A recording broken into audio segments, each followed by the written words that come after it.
Assalamualaikum warahmatullahi wabarakatuh. Di sini saya akan mempresentasikan konsep ATIPA tetap.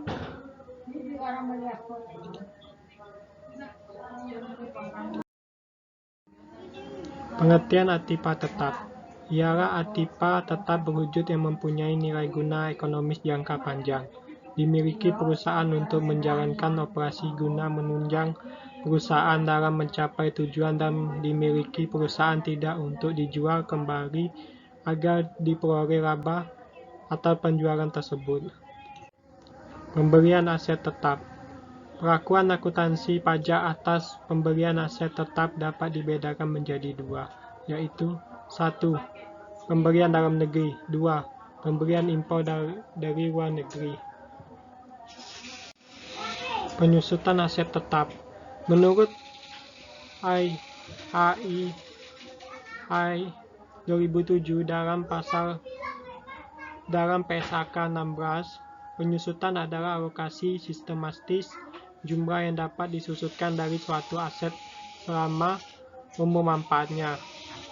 Penyusutan periode akuntansi dibebankan ke pendapatan baik secara langsung maupun tidak langsung. Metode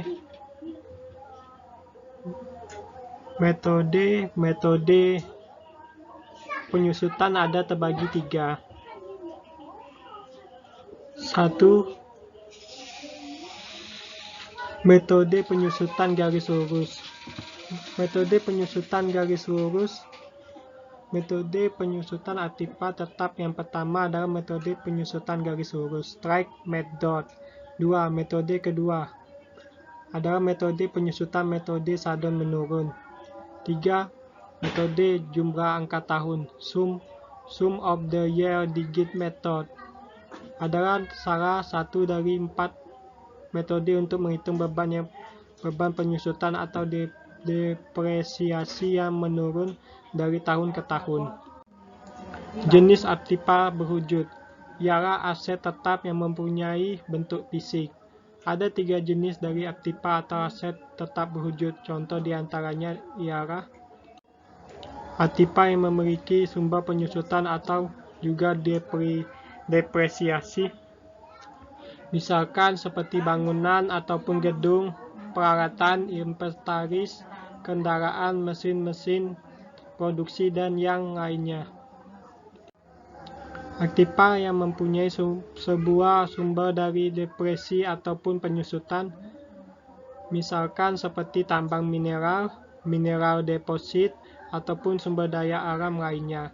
Sumber daya alam ataupun tambang bisa habis dengan kegiatan-kegiatan eksploitasi kepada sumber-sumber tersebut. Oleh sebab itu, sumber alam harus bisa dialokasikan pada periode-periode yang mana sumber daya alam ataupun tambang bisa membuahkan hasil. ATIPA yang tidak mengalami sebuah penyusutan ataupun tidak mengalami depresi, misalnya seperti tempat ataupun tanah yang di atasnya didirikan sebuah bangunan, perusahaan, dan yang lain sebagainya. ATIPA tidak berwujud. Aset non-moneter yang dapat diidentifikasi tanpa wujud fisik atau dalam artian lain adalah suatu ATIPA yang tidak terlihat wujudnya namun memiliki nilai bagi perusahaan dan umur ekonomisnya lebih dari 1 tahun. Keberadaan ATIPA tersebut sangat berpengaruh dalam bisnis, terutama untuk jangka panjang. Sekian, itulah presentasi dari saya. Burung beo, burung cendrawasih, bisa ditemui di Pulau Papua. Cukup sekian, terima kasih. Semoga bermanfaat untuk kita semua.